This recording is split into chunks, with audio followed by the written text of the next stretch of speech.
Hello guys, welcome to my blog. अनि म चाहिँ जाँदैछु घुम्न हजुर तलसम्म। अनि बाटो चाहिँ पहिला त यहाँ पिसेन होइन, अहिले चाहिँ पिच्छ। अनि हामीसँग हुनुहुन्छ मिस पुरु पनि। सो यहाँ तल चाहिँ खोला र मन्दिर छ, म देखाउँछु अहिले एकछिनमा। यहाँ चाहिँ पहिरो गएछ, त्यही भएको कारण यहाँ बाटो पनि बिग्रेछ। यहाँ बाटो यस्तो बाटो छ, हामी लड्यौँ भने ऊ पर पुग्छौँ त खोलाभित्र पर्छौँ। यहाँ खोलाको साउन्ड पनि सुनिरहनु भएको छ गाइस हजुरहरूले। आउनु होला नुवाकोट भिजिटको लागि, यस्तो राम्रो ठाउँ छ नि के भन्नु। ल बाइक पनि आयो, बाइक फेरि स्पिडमा आयो।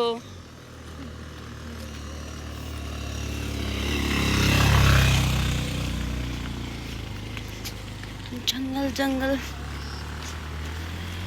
यस्तो छ गाइस बाटो चाहिँ। हामी यो सर्टकट बाटोबाट आएको, झन्डै खसेनौँ, झन्डै खोलामा पुगेनौँ खसेर। यहाँ पर मान्छे घाँस दाउरा गरेर आउने मान्छेहरू आउँदै हुनुहुन्छ। हामी चाहिँ यहाँ रमाइलोको लागि घुमिरहेको छौँ। घाँस दाउरा गर्नु छैन, डुगुल डुगुल हिँड्नु छ, लखर लखर लखर लखर लखर लखर हिँड्यो, काम छैन के गर्नु। खोला बढेर आवाज आइरहेको।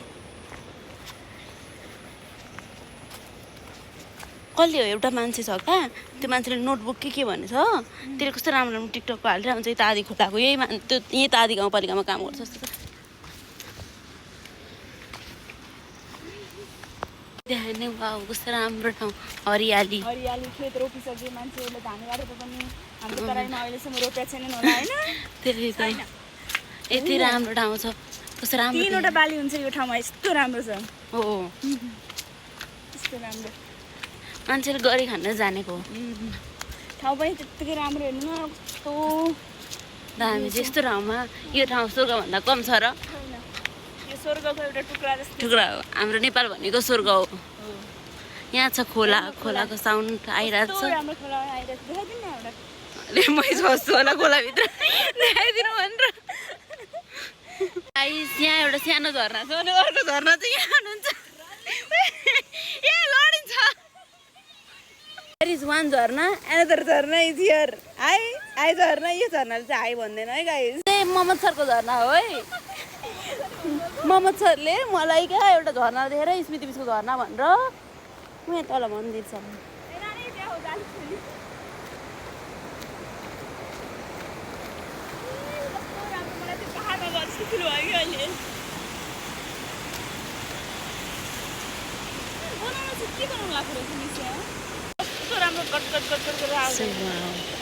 ब्युटिफुल। यहाँ चाहिँ छ मन्दिर, दर्शन गर्नु होला। अनि यहाँ खोला छ, यस्तो राम्रो बुझ्नु। यहाँ पुगिसकिन्, हामी जाँदैछौँ खोलातिर। सो गाइस हियर इज मन्दिर। अनि मेरो चाहिँ यस्तो हालत भएको छ, गर्मीले कपाल पनि भुत जस्तो भएको छु। सो गाइस आयो सो यो खोलाको साउन्डले नि मैले बोलेको केही सुनिरहेको छैन होला, त्यही पनि माफ गरिदिनु होला please. Listen wow, this is the beauty of the earth, beauty of Nuwakot.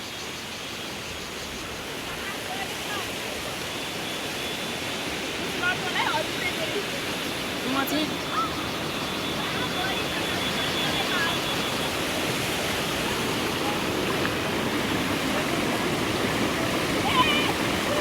ओइ ओइ नजाऊ है। यो चाहिँ यो खोला कहाँ जाने होला?